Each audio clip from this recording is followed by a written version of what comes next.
Good evening साथियों। एक बहुत बड़ी गुड न्यूज लेके आया हूं आपके सामने। नियोजित भाइयों, एकदम आप निश्चिंत रहें।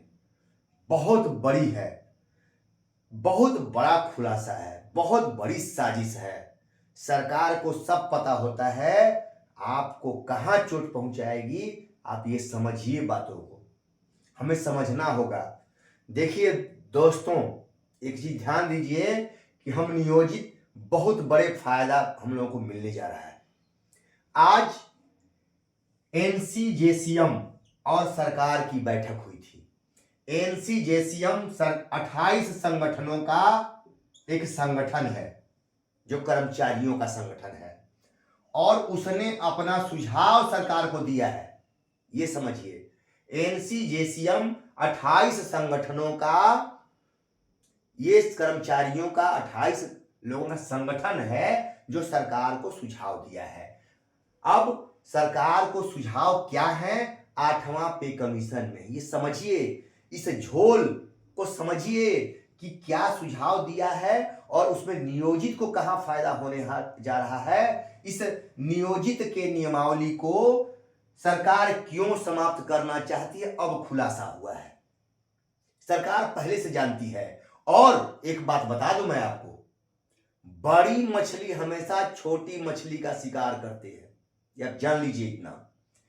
ये 7th सीपीसी या 8th सीपीसी जो भी कमीशन होता है, उसकी मॉनिटरिंग कौन करता है दोस्तों? तो बड़े आईएएस अधिकारी होते हैं। बड़े आईएएस, जो बड़े आईएएस अधिकारी होते हैं, आईएएस जो सचिव, प्रधान सचिव, बड़े ओहदे पर पहुंच जाते हैं, वही इसकी मॉनिटरिंग करते हैं, वही इन चीजों को बनाते हैं। 8वां पे कमीशन हो चाहे 7th पे कमीशन हो, सब वही आंकड़ा तैयार करते हैं।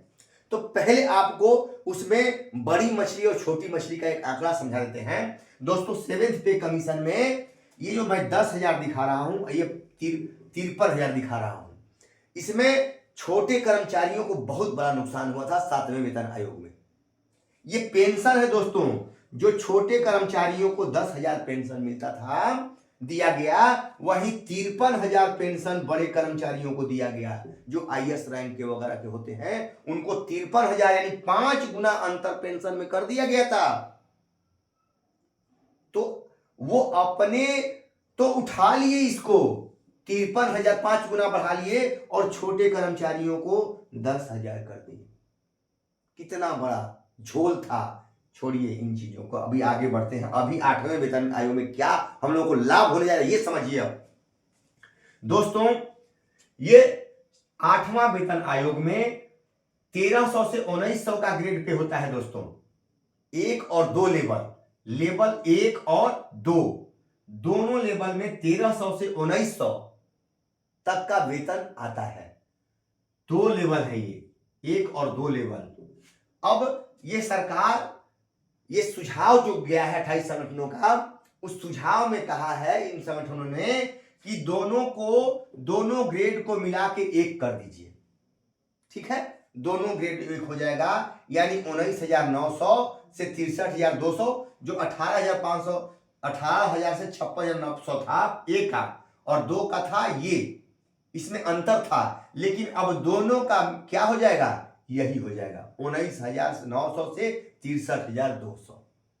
ये चपरासी वगैरह का ग्रेड होता है दोस्तों।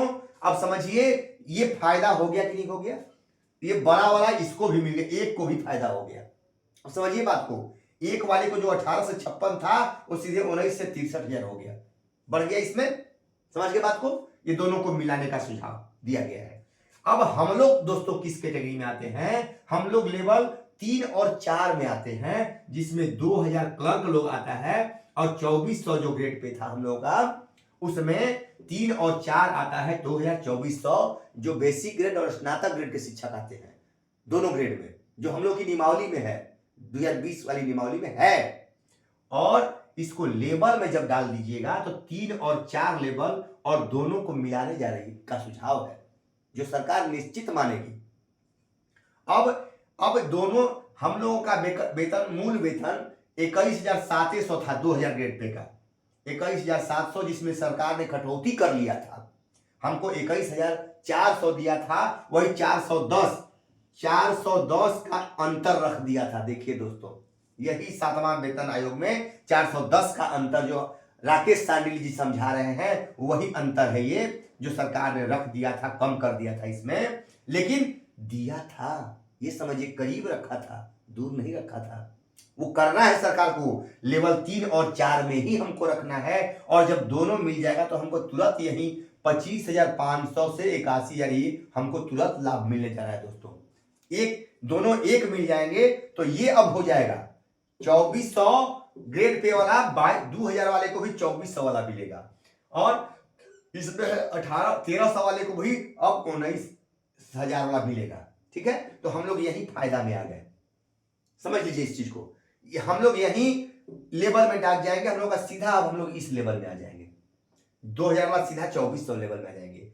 और दोस्तों जो 2800 का लेवल था वो अब कहां जाएगा दोस्तों, 4200 और 5 और 6 लेवल है, 4200 और 2800 को मिलाने का इसमें सुझाव है। अब 4200 वाला 2800 वाले का भी किसमें आ जाएगा, 35,400 मूल वेतन, 35,400 मूल वेतन हो जाएगा। 24 इसमें 2024 वाले का 25,500 हो जाएगा और 19,900 उनका हो जाएगा। दोस्तों समझिए, आप प्रमोशन जब करके इसमें आएंगे 2800 से 4200 वाले में, 2400 तो ऑलरेडी आपका हो जाएगा 8वें वेतन आयोग में, इसमें तो स्वयं आप आ जाएंगे।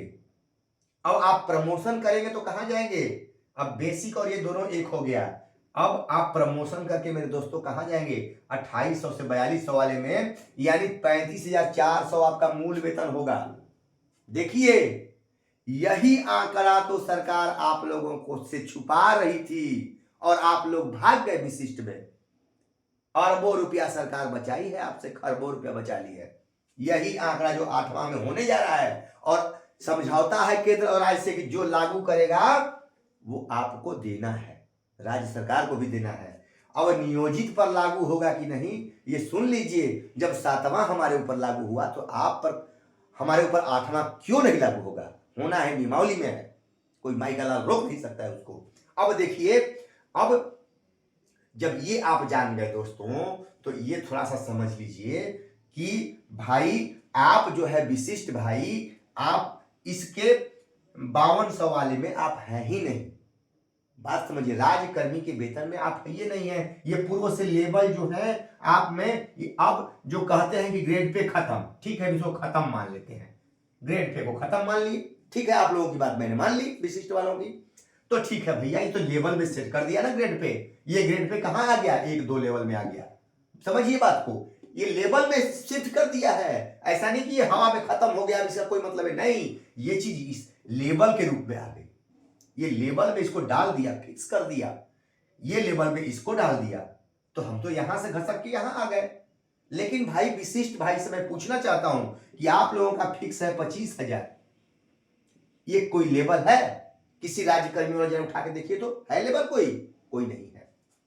समझिए बातों को, ये नियोजित की विजय है, सरकार हार रही है, सरकार परेशान है इसी बात से कि नियोजित वाला नियमावली तो ये सब जाएगा नहीं तो खत्म कैसे होगा। सरकार नियोजित के नियमावली 2020 को खत्म करना चाह रही है कि इसमें से सारे नियोजित निकल जाए, विशिष्ट बन जाए, काम खत्म, 5200 का खेला खत्म ही कर दो, अब वो रहबे नहीं करेगा, कहानी खत्म, और 25,000 फिक्स रहेगा। तो इनको 7th पे लागू करेंगे, तो इसमें से किसी में अइबे नहीं करेगा तो लागू कहां से होगा, इनके अपने हिसाब से सरकार बैठाएगी, अपना अधिकार होगा शिकार का, सरकार का, वो 7 CPC से इनको मतलब, 8 CPC से इनको मतलब नहीं होगा, काम खत्म यहीं पे। सरकार के अब बिहार सरकार के रहमो करम पे होंगे, और हम केंद्र सरकार लागू करेगी, जब कर्मियों पर लागू करेंगे, केंद्रीय कर्मियों पर लागू होगा, राज्य कर्मी पर ये लागू करेंगे तो हमारे ऊपर लागू होगा, ऐसा नियमावली में सरकार हमारी कही है। उसी बात से डर करके नियोजित नियमावली को खत्म की जा रही है, समझिए। और अब भी जो विशिष्ट भाई हैं नहीं गए हैं, आप रुक जाइए, इस चीज को समझ लीजिए। बहुत बड़ा आंकड़ा देखा हूं, न्यूज पर जाके देखिए, हम एक एक चीज ध्यान रखते हैं, परिश्रम करते हैं, तब आप लोग पहुंचाते हैं। ये आप समझिए इन बातों को। ये बहुत बड़ा आंकड़ा दिया हूं और नियोजित के लिए बहुत बड़ी खुशखबरी है कि अब नियोजित भाई छोड़ करके भूल कर मत जाना, अन्यथा कपार पीटोगे कपार। मैं कह दे रहा हूं, सिर पीटना पड़ेगा। ये जो मैं दे रहा हूं ना, बहुत परिश्रम करता हूं इस पे, 2 घंटा बैठा हूं मेरे भाई, तब जाके ये आंकड़े निकाला हूं। और उसमें कई भाई लगातार फोन कर रहे हैं, उनके चूंकि मेरा कंसेप्ट नहीं हो पाता है, बैठ नहीं पाता हूं, चूंकि इतना फोन भाइयों का आता है कि मैं परेशान हो जाता हूं। लेकिन घबराइए मत, मैं उसी में से समय निकाल के, मेरे भाई राकेश सांडिली जी परिश्रम कर रहे हैं, उनको मैंने कहा कि इन आंकड़ों को बेहतरीन से समझाइए। हम तो समझा रहे हैं, लेकिन वो और अच्छे से समझाएंगे, क्योंकि उनके पास समय है। आप लोगों का फोन मैं छोड़ता नहीं हूं दोस्तों, इसलिए समय कम मिलता है। आप लोगों के प्रयास करता हूं कि आप लोगों का फोन मिस न होने पाए, बड़ी उम्मीद से आप हमको फोन करते हैं। तो दोस्तों, विद्यालय में आप फोन ना करें, आपसे रिक्वेस्ट है, हाथ जोड़िया है मेरा कि विद्यालय में कतई फोन न करें, कोई व्हाट्सएप पर चैटिंग नहीं करें। आप लोगों से रिक्वेस्ट है, बच्चों के भविष्य को उज्जवल बनाएं, उनका साथ दें, और हम यही चाहते हैं दोस्तों। फिर अगली कड़ी में आएंगे और ये आंकड़े को समझ ही लीजिएगा अच्छे से। नमस्कार साथियों।